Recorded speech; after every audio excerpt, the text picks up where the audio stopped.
and welcome to another episode of Stuck in My Mind podcast.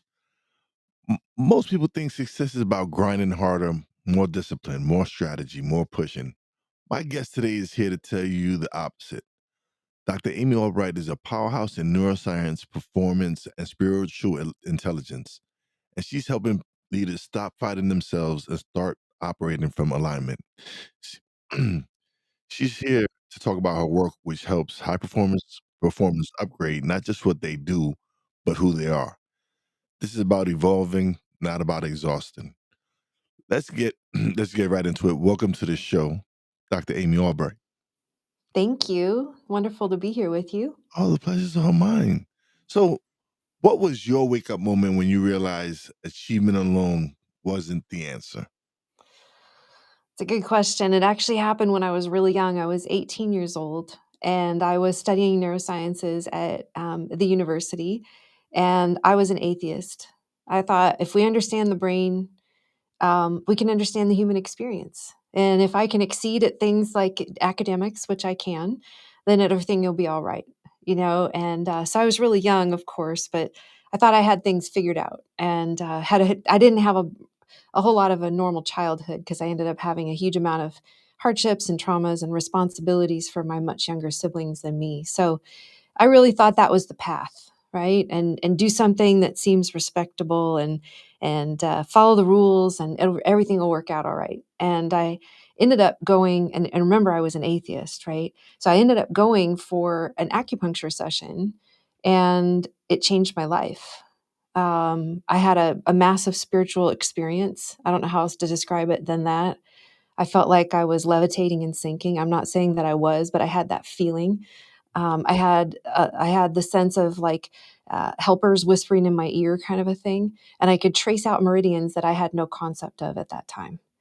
And the guy that was treating me, when he came back in the room, he's like, "Oh yeah, that's your gallbladder meridian, and that's this." And so it really blew out my construct, and it set me down a path for understanding that we can't understand reality based on the ways that people think that we can understand it, right? Like a lot of what I like to talk about today is science is a false god and money is a false god, right? Like we can pray to science as though it's what's real, but I can tell you that what I knew at that moment is that science would never be able to explain everything that I was experiencing, no matter how advanced we got. It just can't explain it.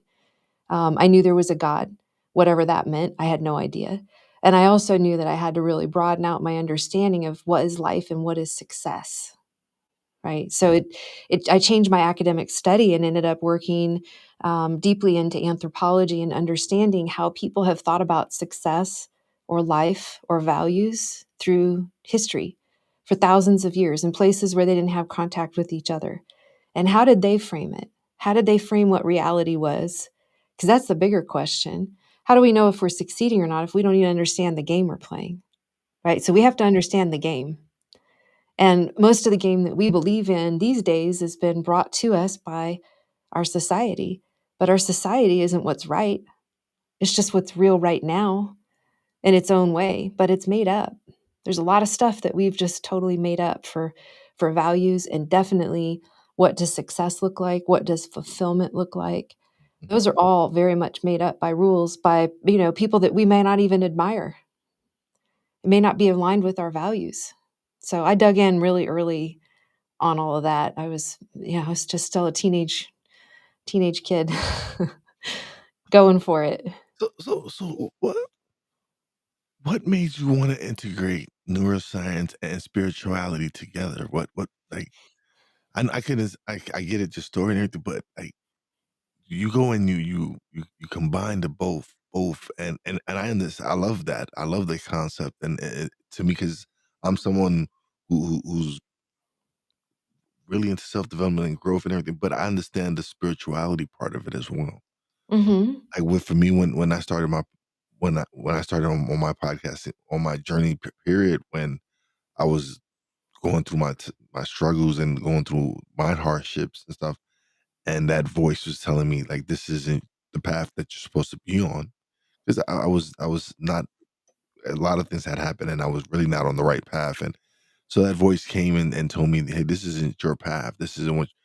So I understand, and then I will also understand the fact of, yeah, I also need to learn and grow and develop, and so this year was an amazing thing for me because at the beginning of the year, I decided I was gonna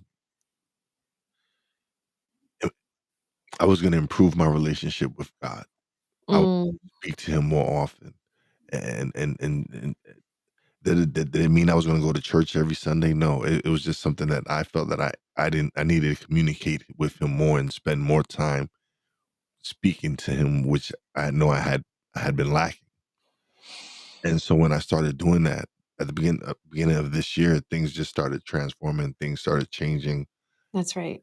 And so it's I understand where you were coming from, and that's why it was to me speaking to you was very interesting because it's like it resonates with me with what you're doing. Yeah. Yeah, I mean, here's the way we've been taught. Again, there's a lot of invisible stuff that we're living inside of. One is that God is outside of us and that he or it is not always with us, right? And I'll use all these words interchangeably depending on who the listener is, but it's if we use the word God or we use the word great mystery or if we use the word universe, it doesn't matter to me, right? So just everybody be able to hear us translate in that way to whatever word works for you.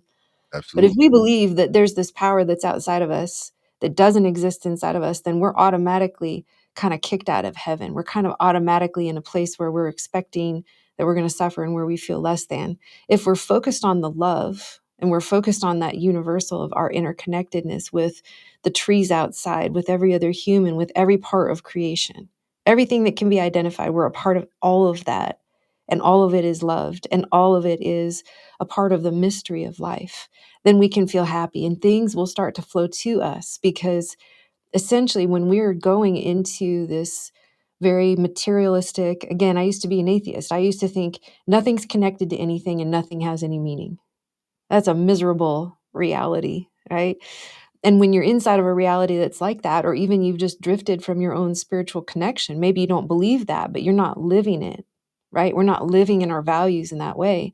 Then what happens is we suffer because we're not supposed to be like we're not these little individual units kind of floating by, and hoping to get along. We're here to be with each other. We're here to learn together, to grow together, to be in community together, to work together, to all the things, right? And it's not just humans, it's also animal kingdom, plant kingdom. We can't live without our trees because those are the lungs of our planet. Everything is interconnected.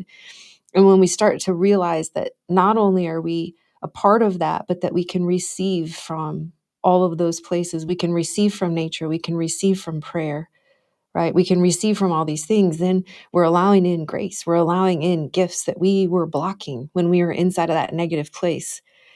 Um, and so if I were to go to your question of like, how did I end up putting spirituality and neurosciences together?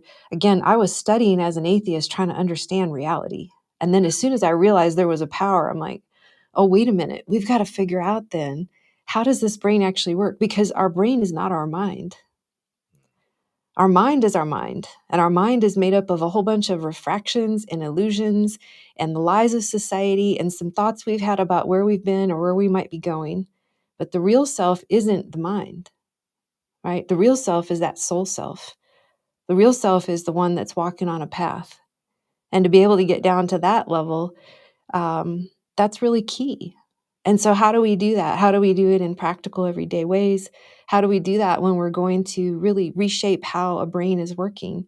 And we have I call it the laboratory temple, or we could call it laboratory church here. It's like literally the high tech, the most high tech neurosciences in the world for in terms of hardware and software. And the way that we're applying it is to be able to help people to not only overcome their feelings of anxiousness or to improve their performance in a cognitive level and be a better leader or whatever they're looking for, but also to become a better servant of the divine, of God, Mhm. right? More connected. And Yeah. that's all seen in the brain. We know what it looks like. There's a brain signature that says, oh, this person's tripping out. And the Mhm. one that's tripping out about themselves versus tripping out about what everybody else is thinking, that looks different in the brain. Yeah. And then there's the people, people that are really, really safe in their body, safe in their life, and have a deep connection. You can see those kind of things in their signature. And the more intuitive they are, you can see all of that. If they're really in that prayer space and they can really dialogue and chat with those powers that be, you can see that in their brain.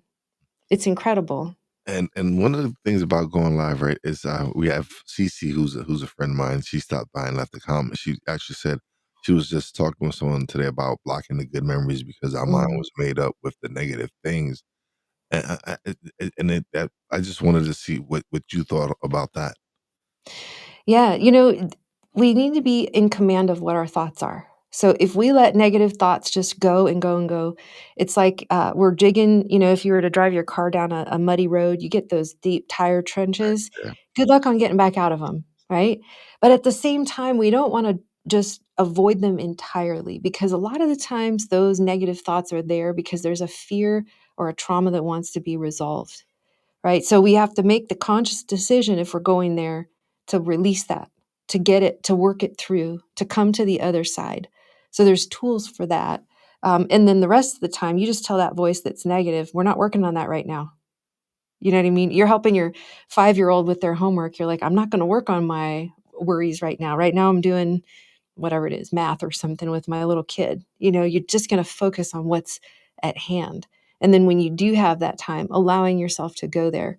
Those memories and those fears exist inside of the neurology, inside of the energetics, and inside of the emotional patterning in the somatics of the body until they're released. So I do believe we have to release them. yeah. No. Yeah. She said yes. She agreed with what you said and said, Awesome. Yeah, that's great. yeah, no, yes, that's awesome. Love that. Love that. Yeah. So why is there so many successful people who still feel disconnected from themselves? Like, why is that? Yeah, a lot of the times what people do in order to succeed is they put themselves completely out of the picture. They do what everybody else wants, and they get really disconnected from their own body. Maybe they figure out how to use alcohol or numbing agents, could be screen time, could be whatever, could be food. Um, Maybe they figure out how to avoid the pain, but we know when we're on track and when we're not. I can tell you, though, a lot of people who are very successful are in a huge amount of pain, and it looks like they have it all. And so then they can feel like they're even a bigger jerk because they're like, I have it all and I'm not happy. Right. And it's And, like, right, but you don't have happiness, and that's really all. and no, and it's true. And you've seen it in the past with celebrities who've taken their lives, and so you would think that with the success of being famous and that they would find happiness, but like you said, yeah, that doesn't define happiness for everyone. Mm-mm. No, it doesn't translate. I've seen, some of my clients are billionaires or extremely wealthy people, and I've worked with very poor people, and I don't think that and if you look at the data, it's not necessarily indicative of who's happy.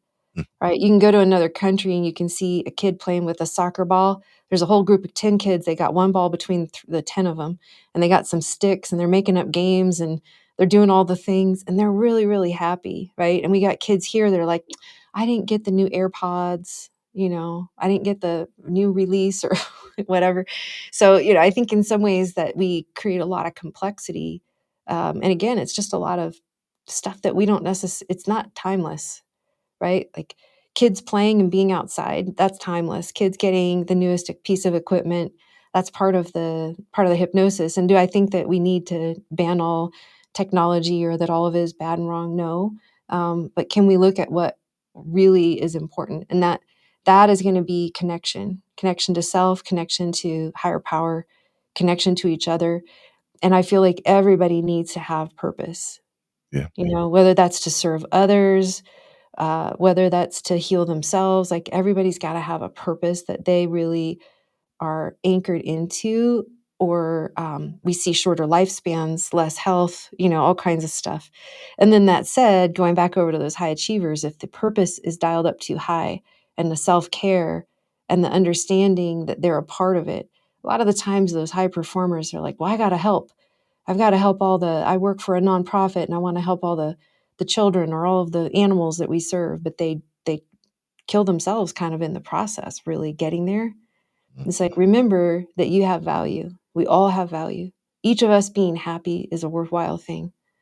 It's an important thing, right? Because what it is that we are emanating out in every moment is helping other people, whether we're in touch with people or not. And for us to take the time to really invest in that, and the deeper that we invest in that, the more that we have to give. But it seems easy. It's not in the martyr, slaving away kind of model, but rather in a like, wow, I did a minimal amount of effort for far more yield, and I can help so many more, or I can be so much better at what I'm doing by changing that model, by changing the way that I believe the world is set up. Because a lot of the times people think that everybody is worth helping except for them, right? They don't belong inside of that picture. And I want everybody to be including themselves in.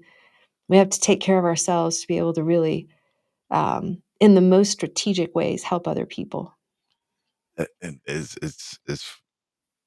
I by you saying that, for me, like when I first started podcasting, I was just making up excuses to why I shouldn't release it. Like I was just struggling inside, just questioning myself, like who's gonna want to listen to me? What value do I bring to it? Just all these questions and all these doubts.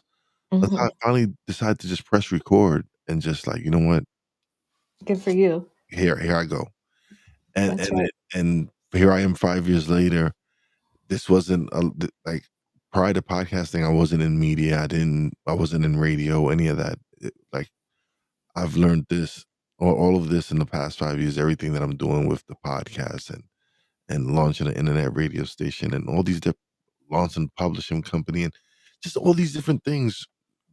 But it took me starting the podcast and stepping out of that zone and challenging myself and going like, you know what? Screw what that little voice in my head is telling me, That's right. and I'm gonna do this. And so it's been an amazing 5 years for me. Just like just the ups and downs and the transformation. And like I told you earlier in the episode where this year where my thing was I'm gonna improve my relationship with God, spirit, where whatever it is that Mhm. whatever you believe in, but it was just something that it, I came to this realization that this is what something that I wanted. That's right. This was the time where this is the time. Yeah, I need this now. I need this aspect to really start improving in my life. And since that was something that I set my intentions on and I started doing. Like I said, things just started happening. Like just a lot of things, even within the last few weeks, a lot of opportunities and all these wonderful experiences are happening because of my choice at the beginning. Like that's this is how I feel because of my choice at the beginning of the year that I wanted to improve that relationship.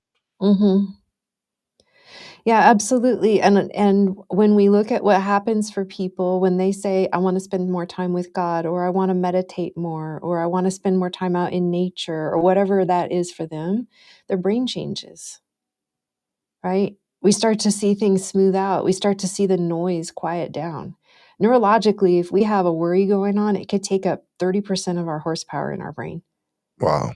It's huge, right? Which means there goes your creativity because that's kinda last on the list. If your body's in that fight or flight mode and 30% of your power is going to a certain rumination and a worry, so by taking that big step and posting and starting things, you put yourself on a journey, and you've had to overcome that voice in your head was probably always there, the one that was like, "No, you don't have anything to say," or right? Yeah. But you took it on, right? You stepped out in a way that had it be that you had to confront it, and so you've alchemized that step by step, and Mhm. that's good for you, and then it's so good for your listeners because they get to benefit from the show. Yeah. So everybody's winning, right? Absolutely. Yeah. Yeah. It's been it was funny because at one point I was like, I kind of felt selfish as well, right? Because I was enjoying doing the show so much and I was enjoying the conversations because I've been learning so much. Like, Mm, because for me, this is also a learning experience having these conversations, hearing these stories, listening to what people have to say, and yeah. just getting to know so many wonderful people and getting to experience so many different people from all over the world. I've spoken to people in China, India, Australia, Right. So just having these communicate these conversations and seeing that, okay, yes, we're all different, but at the core of it all, a lot of us, all we want is the same thing. That's right. So just being able to see that and firsthand and experience that is like it opens up your eyes to to like, okay, this world is it's small, but it's big in a way where that you get to see, just to experience everything and see that, man, everyone, Yeah. we just want the same thing. Yeah, totally. And so thank you to taking that risk, right? Taking the risk, and it wasn't just one day, it wasn't the first day you hit that record button, it was a lot of those days, and even if it happens now and again still, thank you for taking that risk because you're getting to put together something that's really important. This is wisdom. When we see what's true across the world through time, that's wisdom, right? And Yeah. you're taking that opportunity, you're taking the time to do that is really important. And it's important for you, it's important for the people you talk to in the interviews and the listeners. And who knows what else? We don't know the ways that we ripple out. We can't possibly count how many blessings we accidentally give. You don't know every listener that's ever listened. You have no idea what's come Mhm. in their lives, right? But if you hold that as true, then you look at when you're being fulfilled, you're like, this isn't selfish. This is a part. Yeah. I'm playing my part, right? Mhm. Somebody else needed to hear whatever, um, and regardless, I really believe that all the service work that we do, anything that we do that is about helping other people, should feel really good for us. Yeah. Oh, I've that's done my best work in my career, working at very high levels with, in executive coaching, people running multi-billion-dollar companies, etcetera. The best work that I do is when I don't really care that much about I care, I deeply care, but I don't worry about how it's going, and I let myself be unleashed. I'm not inside of my insecurities, and I'm just going for it. I'm yeah. not worried about anything, because that's when it's like the hands of God, the voice of God can come through. Right? That's when we can feel it. And if I don't let myself have joy and pleasure in doing the work, then I can't be that. Mm, It can't get in. yeah. Oh, no, and because even with the podcast, when I first started, it was more just it was a solo, just me talking about what was going on because it was at the beginning of the pandemic, was Mhm. furloughed from work, and so that was those the topics I was discussing, but then I decided that I wanted to interview people and have some, so I started with friends and local people and just people I started connecting with. And then when I just strictly focused on just interviewing people and I wanted it to be focused more on more positive stuff on more topics that are more geared towards helping and teaching. That's when things really started transforming and the podcast really started taking off because of the people I started to attract. I went from struggling to find guests to now daily I'm receiving 3, 4, 5 emails. Oh, "Oh, wow. I have a perfect guest for your show," and that's a blessing. Like, I'm so proud of that accomplishment that to go from people saying, "Oh, yeah, build up your numbers and then get back to me," to where now I'm like, "Okay, I'm probably booked into February right now." Awesome. So, yeah, Yeah. Awesome. And that's because you took those risks, and it's because you decided to place what is fulfilling in that pull that yeah, you were having ahead of the naysayer voice in your own head, ahead of the voice of your parent or your teacher or whoever told you something that you couldn't do, whether they said it out loud or whether they said it inside of themselves and you just felt that vibe from them. yeah, Right? You had to overcome a lot of things, and you were listening to that pull that's inside of you, and we're always on a path, right? We may not be on a particularly comfortable one, but you're on a path right now that you can't see the full edges and scope of, that's gonna continue to unfold, and you're gonna continue to evolve within this, and then the show will also continue to evolve within it. And as that happens, that evolution serves everybody. So good for you for investing into that, right? yeah, Because we actually don't it when we're inside of this way of being, we don't ever just help ourselves, we're always helping other people. and yeah, and that's what it's been. It's been, geared towards helping others, and like, when like, I'm so proud of this fact. So a couple of years ago, we me and my nephew paid someone to help self-publish his book, and we spent some pretty decent Yeah, amount it's of not money. cheap. Yeah. And so I was like, we're not gonna do this again. We're gonna, and so I also decided to learn how to self-publish and everything and do co so when my wife found this out, they had just hired a secretary in their office, and she was talking about this children's book she had written, and she wanted to get out there, and my wife says, "Oh, you really? Well, my husband knows how to publish books." And There it is. but I had never done a children's book. I had just done what just I hadn't done with illustrations and all that. So it was like, okay, I took the challenge, and then at beginning of October we released her book, and I helped her live her dream. Like, she's like been wanting to do this for years but didn't know where to start. And so I was able to help her l Yeah. do something, cross something off of her bucket list, and the satisfaction I got from that, like, Right. Well, and I love how you were doing it with your nephew, and then you learned some, and then you got to apply it. So there's that breadcrumb trail. You didn't know that you were ever gonna get into that, and no, probably wasn't thinking, no, and then here you are, and something opens up, and you step into that space, and then the next thing opens up, and then the next thing, and there we are. And just to be able to trust that path. In my story, like I said, I started off as an atheist studying neurosciences. I still ended up studying the brain, cognitive psychology for my whole undergrad, but I studied a bunch of anthropology, mm, indigenous rites of passage and ways of being, ancient ways of being around the world, right? Ways of healing around the world. These are the classes I took yeah, along with the brain classes. I'm like, this is the most random set of classes. I don't know what I'm doing, but I thought I was going to go on to be a researching professor. yeah, And I was just having some fun with these other classes about healing and traditions around the world through time and anthropology. Well, when I realized that as a researching professor, they were gonna make me study the same thing for the rest of my life, like, pick one theory and try to prove it for the rest of your life. I'm like, "That sounds super boring. There's no way I could do that."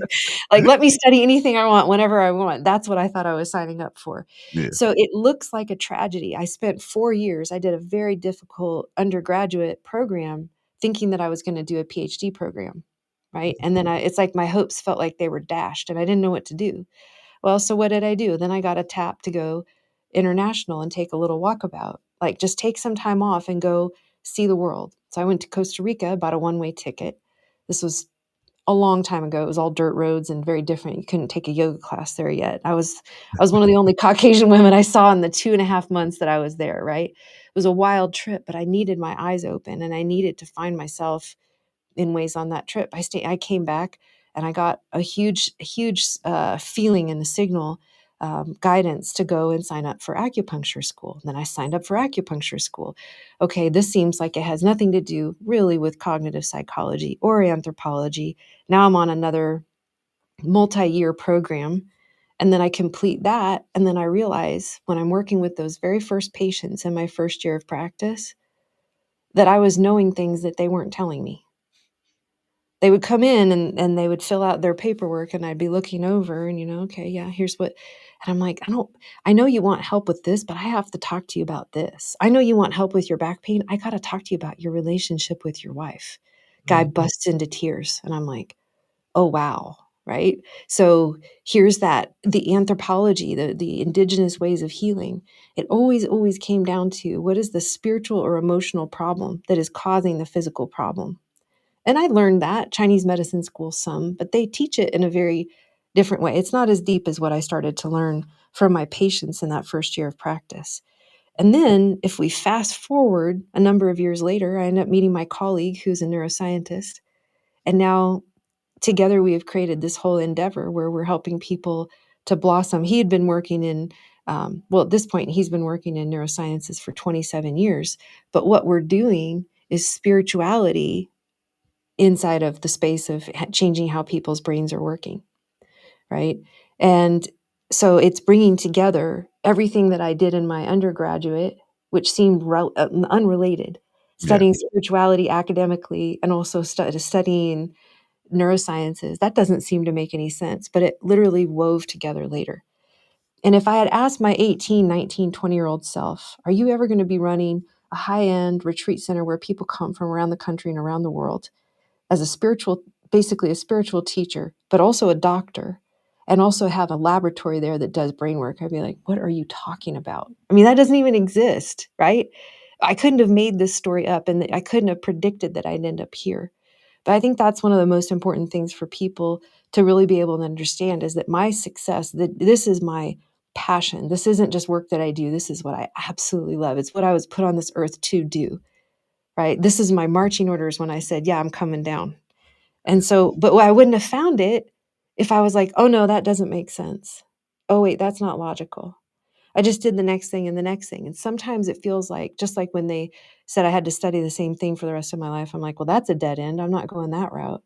I could have felt like I wasted time Yeah. studying and making my program so much harder. But it turns out that it ended up perfect that I had all of that, because now I have this basis of understanding of brain and how we perceive reality through the structure of the brain, right? That I wouldn't have had if I'd gone a different route. So I think that, all of that to say, again, that we're on those paths, that we're on a path that we can't see sometimes until we look back maybe 2 decades, maybe longer. Maybe it's the end of our life. And just to be able to always trust that if something feels good and we're getting that pull, that there's something there. Yeah. We have to really listen to that, because those can be those doorways into whole opportunities that we couldn't have dreamt for ourselves. Absolutely. So, so excuse me. Hold on one second. Um. Oh man.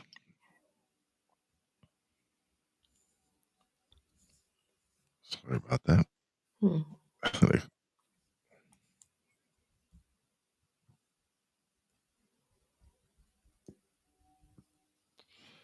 So I got a question. Explain IQ, EQ, PQ, and SQ in plain language, because Yeah. I Yeah. don't know what and why Yeah, do those sure. all matter? Yeah. So IQ is the way that we are taught to think about intelligence, and it's the very linear, logical. You memorize things, or you can move concepts around in your brain, in your mind, right? And you can be kind of that classic like academic idea, or whatever. EQ is our emotional intelligence. So sometimes we see people, they might be really, really intellectually smart, but they have no idea how to treat people.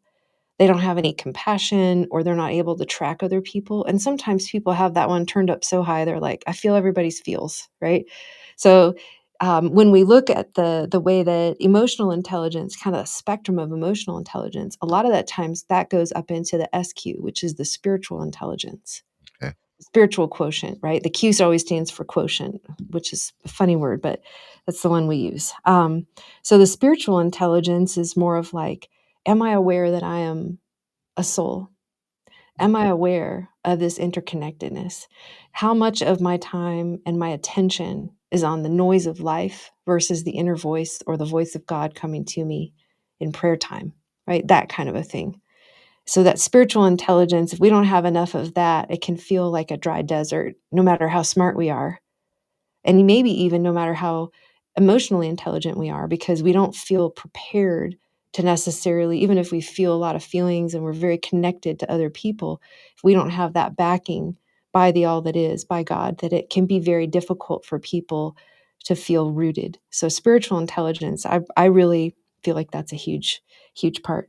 And then the PQ is the physical intelligence, and that physical intelligence is our ability to be connected to our body and to know where our body is at physically, and how it's feeling. So you'd be surprised. You have as a primary care provider, people back when I worked in this model back in the day, people would come in and they're like, "Well, I have no idea. I'm not sure how many." Uh, I don't know if I have to wake up in the night to go to the bathroom. I don't know. Maybe it's 5 times. Maybe it's 10 times. Maybe it's 0 times. I don't know if I'm having pain.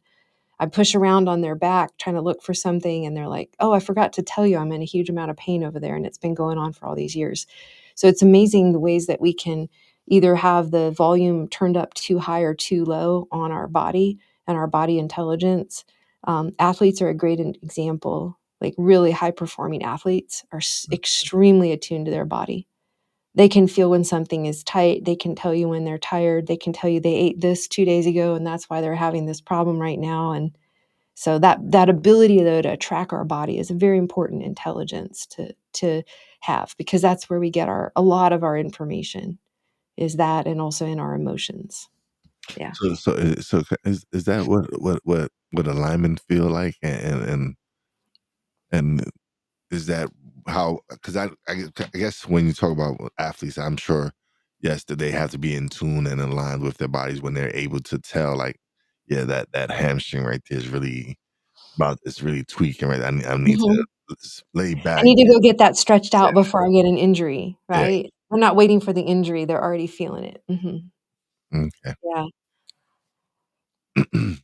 So how can you help someone break the cycle of achieve, burnout, reset, repeat? How can you get them to just Mm, focus on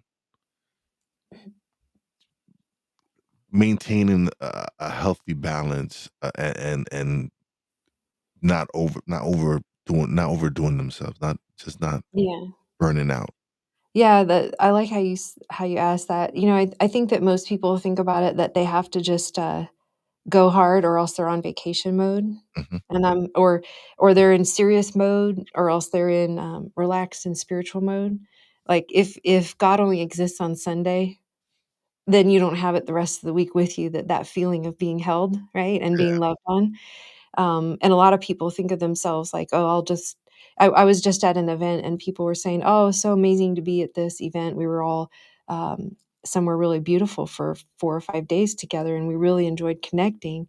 And what people will typically say when they leave something like that or they go home for a vacation is they say, "Oh, well, back to the real world." And I'm like, "What does real world mean?" Mm. Because what that means, what I hear when I hear that is back to the normal, which means that I must suffer, And right?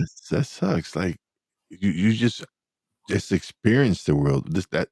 What you just experienced, that 5 days or whatever days it was, that's the real world as well. Like, Right, so exactly, and if you want that to be more of your real that if you want that to be more of your minutes of your life, yeah, then it doesn't mean you have to go because it was a vacation that we were on, so maybe we can't always be on vacation all the time, but I don't know, some people figure out how to do that too, right? There's let's not rule that out, but inside of the world of, like, maybe we have to do things that aren't vacation, then, how do we bring that spirit to it more?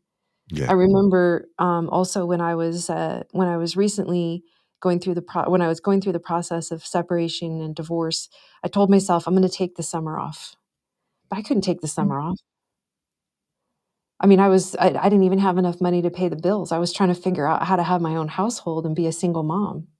I didn't have that luxury of taking time off, but what I said is, "I'm taking the summer off." Not a week, but the whole summer. And what that meant to me is I'm gonna embody a certain spirit about how I move for this whole summer. I'm gonna commit to that. I'm gonna go to the, community grill, and I'm gonna grill our dinner every night that I can. Because whenever I'm grilling and cooking food outside, I feel like I'm more relaxed, right? Versus trying to bang out something in the kitchen as that stressed out mom. yeah, So it was a time and a place, but I feel like that era of my life was made so much more rich by me saying, "I'm not gonna try to do anything big. I'm not gonna try to make any big decisions, and I'm just gonna pretend that I'm in relax and vacation mode." Even though when I was working, of course, I was working, but I was bringing that spirit even into that. It was a gentleness that I allowed myself. So I speak that because I feel like that it's important for us to all work inside of examples, right? Like, we know that I still had to work, but we know that I brought a different energy to it. mhm, And I brought the perspective of, I may not be able to sustain this way of being, and it may not be the right thing for me for forever, but this summer, that's what I'm gonna do. And so I took more time to relax because I had that frame. So I think, if I was to distill it now into the universals, I would say that most people really believe that they can get by on scraps. They really believe that they can just not sleep, not take good care of themselves, eat crap food, try to be there for everybody else all the time, work too many hours, have too many responsibilities, and then be happy and, get everything done and whatever. And it's a setup for feeling like a failure, even if we're not failing.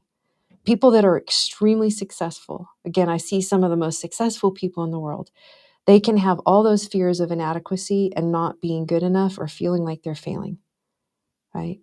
And ultimately, when we emphasize the spiritual connection and our connection to ourselves and relationships overall, we end up much happier, and we can end up in many ways finding a way to be successful in ways that surprise us. I actually, that summer that I took off, so to speak, I kind of accidentally reinvented my career, which I needed to do, but I didn't do it with pressure.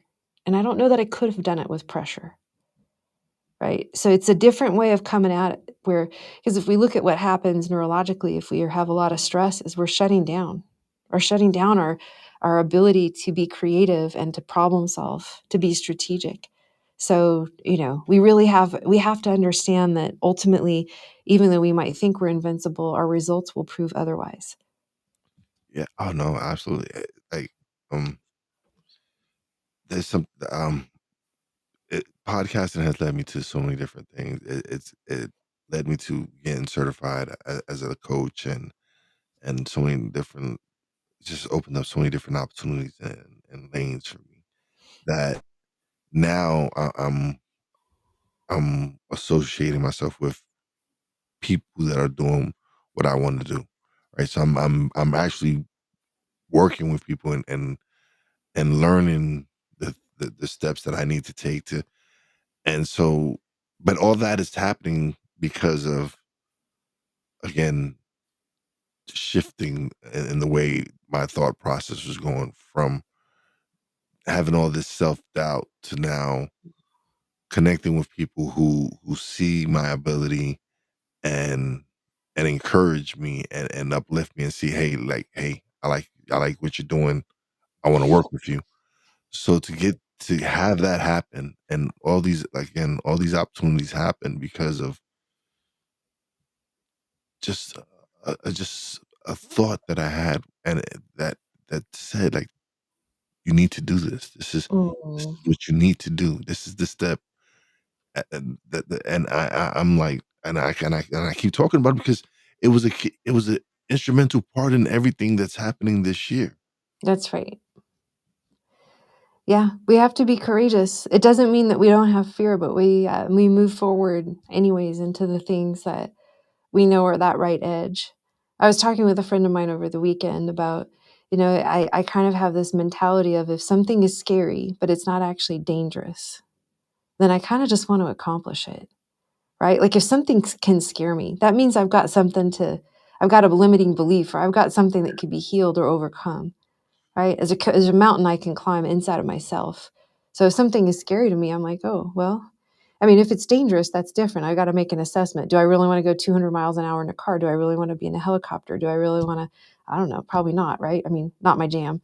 I did the helicopter thing once, but that was it wasn't my jam. But but but I think that if we know that something isn't actually that dangerous, like it's not, then maybe we can set aside and just step forward into it and live a different life and be able to, as a process of that, like alchemize and really shift the fear.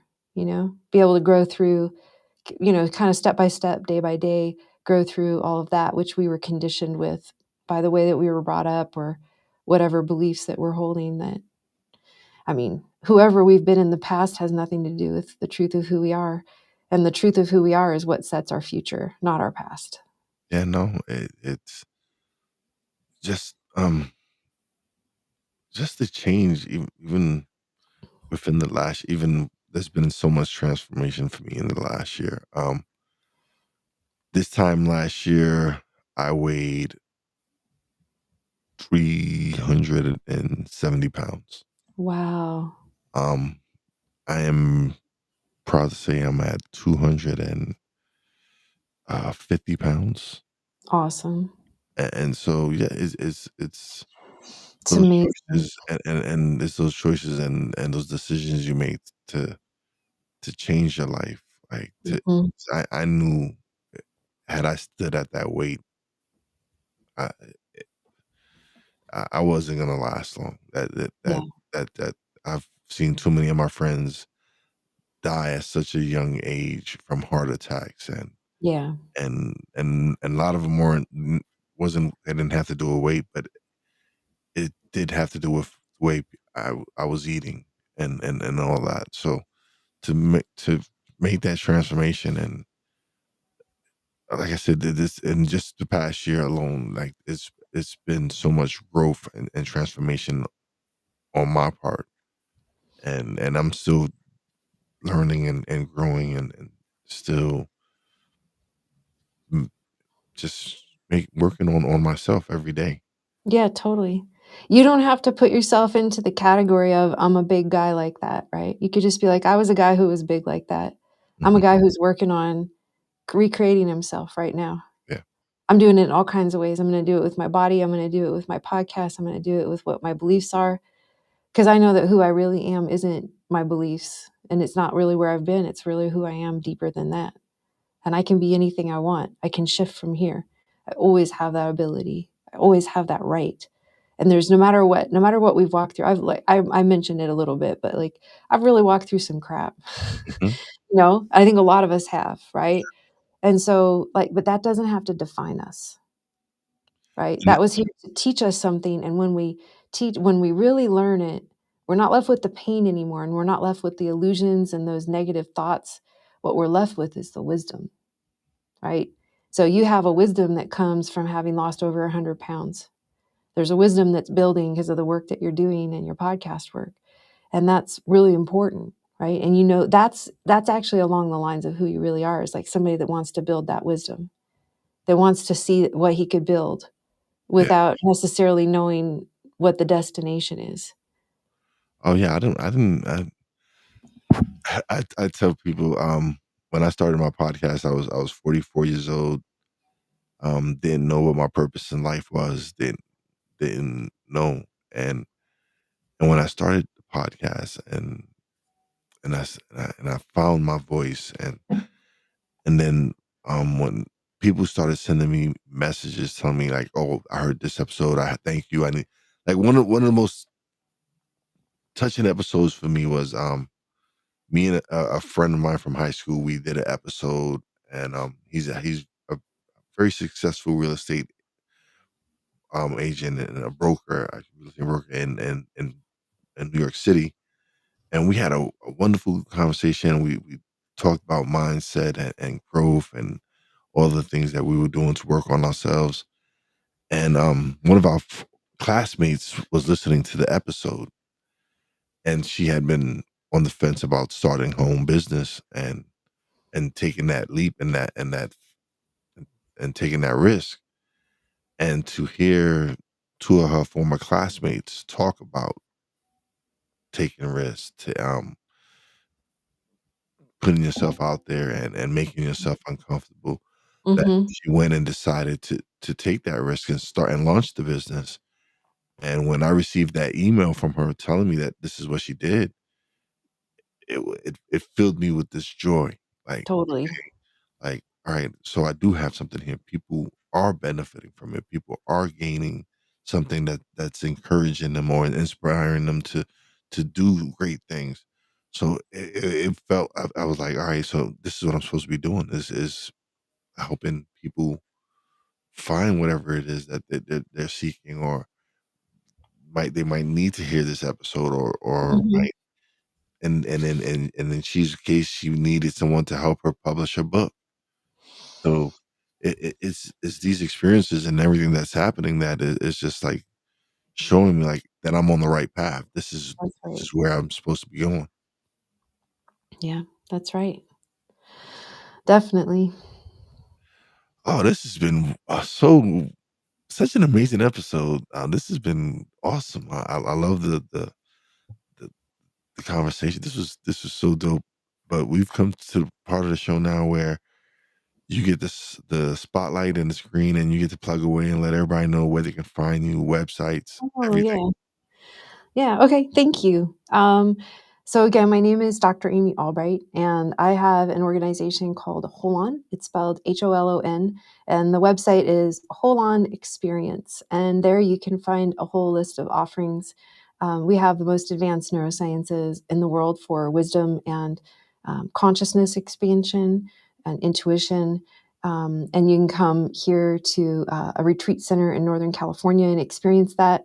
But we also have a whole bunch of services that are available online that are at more affordable pricing if that's important for folks. We really want to be able to help people to transform their inner landscape and to be able to be not only a peak performer on the external, but also be able to be very dropped in to their spiritual intelligence. So all of the services are along the lines of bringing neurosciences and the nerdiest of science-backed information and real-time um, body change with devices, along with um, spiritual belief structures and ways of being. And so we invite people to go to the website, holonexperience.com. I also have a free download there. It's a really incredible tool, and I encourage everybody to go download that. I have heard, kind of to the point we were making on this episode, of so many people whose lives have been transformed, deeply transformed by this breath practice.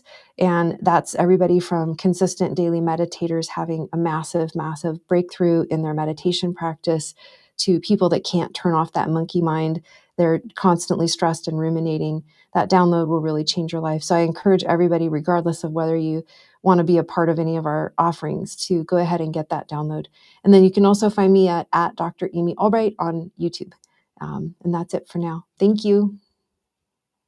Thank you. This was a great episode. I appreciate it. And I did check. I went to your YouTube and I checked out your a couple of your videos. They were really good. So Oh, good. go check out her YouTube channel. She has some great videos for people to check out.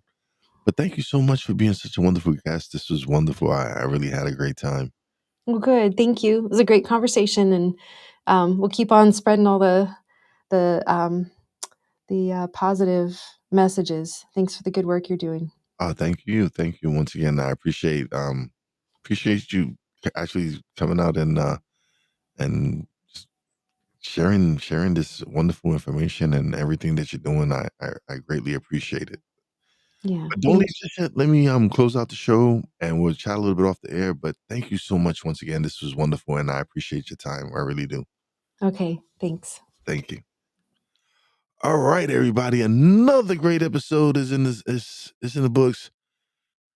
Family, if today's show hit something in you, don't ignore that feeling. Alignment is a decision, not a luxury. Connect with Dr. Amy and explore Holon's work because the next level isn't earned, it's activated. So definitely go check out the website. Go follow Dr. Amy on all socials. And if this episode moved you, share it with someone who needs who needs to stop grinding and start aligning. We don't get we don't gatekeep, we growth here. So thank you everybody for tuning in. Thank you, A Pizzle, for stopping by. CC, thank you for the question. I greatly appreciate it. As always, you know your boy Wise does it. Peace out.